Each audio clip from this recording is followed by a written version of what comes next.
brilliant speed with vibrant service, vibrant broadband internet. Hey, it's 10:30. That means it's time for Vibrant U. Sounds like the Vibrant University chancellors are here, right? Chancellors, yeah, that's us. Huh? The chancellors. It's Vibrant U. Yeah, I like that. All right. Yeah, We'll go with that. Thank you, Jeff, and welcome to another Vibrant U. My name is Nathan. I'm Shane. I'm Jane. And I'm Bo. And quick question, I guess. We'll start off with the hard-hitting questions, Jeff. So hope you're ready. Yeah. How many emails do you think you get in a day between your work and home emails? 20. 20 between the two? Okay. Wow, that's pretty. How That's about pretty Jane? low. Yeah, 20 is not that bad. I mean, Jane, what do you think you get in a day? Between both of them, I would say probably like 50. But you Okay. guys count Shane? on yours for a lot of work, right? I think I get over 100 between the two a day. Yeah. And Bo? Depends on the day. Probably like between 50 and like 70, I guess. Yeah. How about you? I'm probably in that same range. Probably about between 50 and 70, or it just kind of depends, especially if you include work, because work varies quite a bit. But how many of those emails would you consider junk mail, Woody? 75%. 5%, okay. No, 75, yeah. 75. Oh, 75%. Okay, that is pretty horrible then. it is. So emails that you maybe weren't expecting. So today we're going to actually talk about email. We're going to talk about whether an email might be considered spam or more seriously scam. A lot of people kind of combine those two words as the same thing, but they really don't mean the same thing. There are reasons for each. So first, we'll talk about kind of spam, where the term came from, and what spam email really means. Shane, if you want to break that down for us. Yeah. I Jeff, know Shane's really excited to talk. I know this is kind of fun. Jeff, are you a Monty Python fan? Well, fan, I know, and I have watched some Monty Python. Okay. But and I kind of, at this point in time, I'd like to be a lumberjack, There you go. if that tells you anything. Well, this is a different skit. So Okay. they had a skit that I don't know if you remember this, but it was a group of Vikings that repeatedly would chant spam. Spam, spam, spam, spam, spam, spam, spam. Oh, okay. Okay. And the setting was a restaurant, and a husband and wife came into the restaurant, and they're going to order some food, and the waitress would come over, and everything that she listed on the menu had spam in it. So it was spam, baked beans, and spam. Spam, spam, spam, eggs, bacon, spam, and spam. Like Austin, Minnesota spam. Yes, exactly. That Right. type of spam. And then the Vikings in the background would start chanting. Every time they heard the word spam, they'd start chanting spam, spam, spam, spam, right? Drowning out everything else in the restaurant. And that is where spam came from, the term spam, because in the early internet, the computer nerds like myself, we would be in these chat groups. Usenet was the original internet, and they were chat groups. Okay. And when unwanted or unsolicited messages would come through to the chat group, they would term that as spam. Okay. And then it became known as the same thing with emails. So like unwanted emails, that they're now called spam. All right. So that's where the term spam came from. About that. The things you learn by I know. listening to Vibrant U. Exactly. It's educational. Exactly. But Bo's going to go into, can spam be misinterpreted? Yeah, and people, I think, misinterpret spam all the time. And I kind of attribute this to how much online shopping happens now, versus 20, 30 years ago. So if you open up your inbox, odds are you have a lot of emails and marketing from places that you purchased something from last week or 10 years ago. And a lot of people call that spam email, but technically you actually signed up for that at some point when you ordered something, or you signed up for a Macy's card just to not make the employee feel bad. There's a whole bunch of different reasons why you're getting those emails. But if you have an email in your inbox from a store that you've never been to or heard of or ordered from, now that can be spam. So that's why people get it confused a little bit. And I thought that Jeff had the secret when he said he had 5%. I was like, wait, he figured this out. But yeah, 75% is probably pretty close to what most people, when they look at their inbox, it's mostly junk, it's mostly spam. But you can unsubscribe to it. I do that probably once every 6 months. I go in and I unsubscribe to the emails I don't need anymore.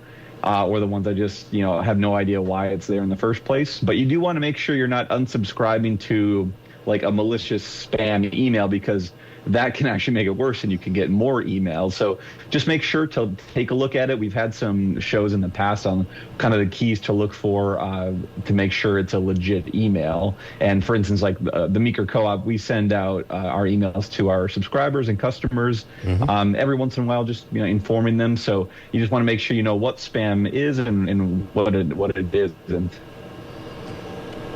So there's actually a law that came out in 2003 called CAN Spam Act. And so right? I know it's pretty funny. I mean, so the CAN Spam Act is actually, it stands for Controlling the Assault of Non-Solicited Pornography and Marketing Act. And it was signed into law back in January 1st of 2004, thank you. 2004, yeah. It's so long ago, over 20 years ago. Over 20 years, yeah. Yeah. So the key provisions of all of this is basically the truthful information. So commercial emails must have accurate the to and from and the reply to information. It can't be fictitious, so it needs to be that person. And the subject line must be accurate as well, so it reflects the content of the email. And then the identity of the message as an ad. So it has to state that this is an ad, so then it's going to trigger if it's a spam or not. The email must be clear and conspicuously disclosed. What is that word? Yeah, conspicuously. Conspicuously. Yes. Disclosed that it's an advertisement. So, and my email sorts that. It goes into my Gmail account, goes into basically if it's a kind of a junk folder. Advertisement, shopping, and your main email. So I just delete all that stuff. So it's awesome. And then it also has to provide a physical address below that it includes a postal address. So. Yeah, and there's a couple other things that the law included, and Bo alluded to this a minute ago, but they need to provide an opt-out mechanism. So basically the email must provide a clear and conspicuous way for the receiver to opt out of future emails. And usually this is sometimes it's buried and very small at the bottom of these emails, but it'll usually say like unsubscribe or something like that, where you can kind of opt out of those emails, or maybe it'll give you different categories. Oh, I like these emails, but not these ones. So depending on the company, you may get different options for opting out. And then the companies are required to honor opt-out requests within 10 business days.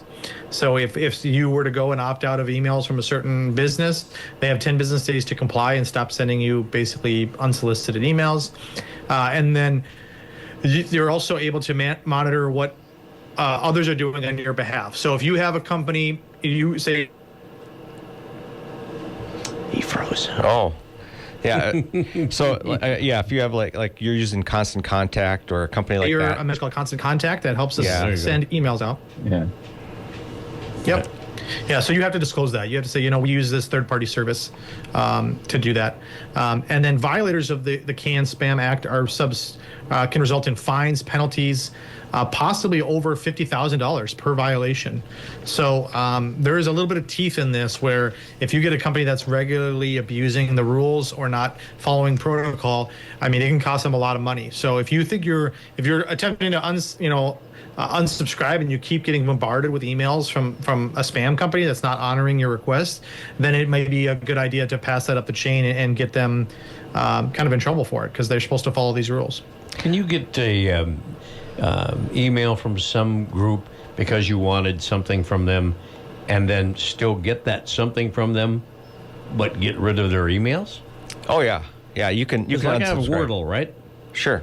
But I also have the New York Times emails. I can get rid of the New York Times emails and keep my Wordle. Yes. Oh, okay. Yeah, because there's different lists.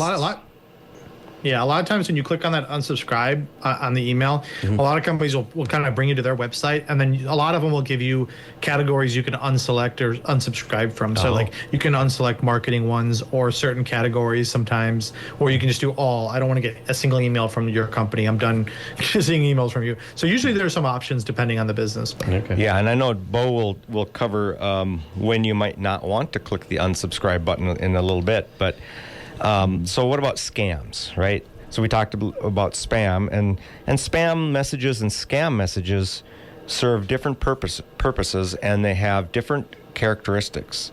So a spam message, they're primarily used for advertising and marketing. They'll send out bulk email messages to promote their products or services or even websites. The content often contains maybe repetitive or irrelevant information. It'll have promotions or newsletters or other commercial content. But the intent, even though it might be annoying, it's generally not malicious. The goal is to just get your attention and get you to click on a link to make a purchase, because that's the goal. For example, get 50% off your latest product. Click here to shop now, kind of a thing, right? Mm-hmm. So that's a spam. That could be a spam message. Now, a scam message could be hidden as a spam message, but these are designed to deceive or defraud people. So scammers aim to steal your personal information or, of course, your money or access to accounts, that kind of thing. Mm-hmm. And they often include false claims like urgent messages or too good to be true offers. They might pretend to come from a legitimate institution like banks or Amazon or government agencies, but they're intended to be malicious or harmful. The goal is to trick you into providing sensitive information or transferring money. So, for example, you'll get an email that says, hey, your account has been compromised. Click here to verify your information and secure your account. So they can be disguised as spam, but really they are scams. So kind of understanding the differences between the two should help you differentiate whether or not you should be clicking the unsubscribe button, which Bo will talk about next. Yeah, and a lot of people ask, well, is this a bad email? Is this a good email? Is spam bad? And the answer is yes and no. It can be a little annoying when you get a lot of emails from a company that you shop from. But the nice thing is you can, like we've mentioned, you can unsubscribe to them. But if it is a spam email, it's truly spam, you want to be careful, because a lot of people ask, what do I do with it? Like, how do I respond to this? And we always recommend just deleting it, because if you do unsubscribe or you click on the links, that's really what they're trying to get you to do. And they've gotten more sophisticated at it over the years. So just you want to be on the lookout and be careful of what you're clicking on. And if you want to take a look at unsubscribing, you can kind of look at an email from somewhere you have actually bought something from, and you can kind of compare the two and see what to look out for and what's a key that it's not just that it's an actual scam email. So yeah, that's the best thing to do. Just ignore the ones that are malicious or dangerous, and then the other ones you can decide if you want to unsubscribe. I know a lot of times I just keep them coming because businesses will have offers or Black Friday deals, Cyber Monday deals. And although the emails are a little bit annoying, in the long run, they do offer some benefit. So yeah, your email service like Google, Outlook, they do a pretty good job of filtering out those type of emails from your inbox. That's why you see that they always have a junk folder. But some do slip through the cracks. So you just want to be diligent on taking a look and knowing what to look out for. So speaking of scams, we are going to be in Paynesville tonight for a Vibrant You. It's the Cybersecurity, Hackers, and AI presentation. So if you're interested, it's going to be at the Green Roof Community Center, 5:30. And it's going to be a balmy 4 degrees. We're not going to be in the negative anymore. That's right. So it's you can definitely come out now because it's not that cold. It's your coming out party. So, and basically it's, you're going to learn more about how to protect yourself against scammers. It's a free presentation, and it lasts for about an hour. And then we have a prize giveaway as well. So come on out at 5:30. There you go.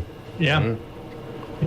Yeah, these have been really popular events because there's not a lot of places that offer this kind of education, especially locally, where you can actually talk to people in person and you can kind of discuss things you've seen and tips and tricks and stuff like that. So we get a lot of great feedback that people think it's really valuable to know some of this stuff that they may not otherwise know how to stay safe online. So definitely encourage everybody to check us out in Paynesville tonight.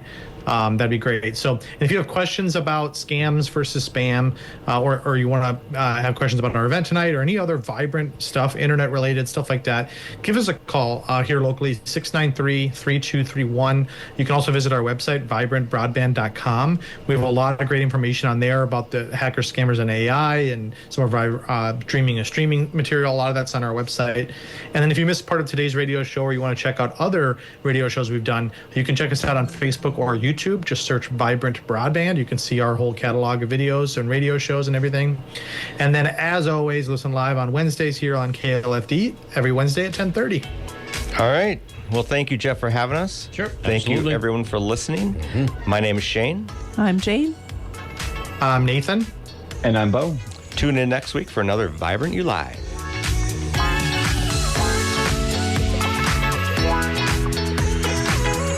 Brilliant speed with vibrant service. Vibrant broadband internet. Vibrant broadband internet.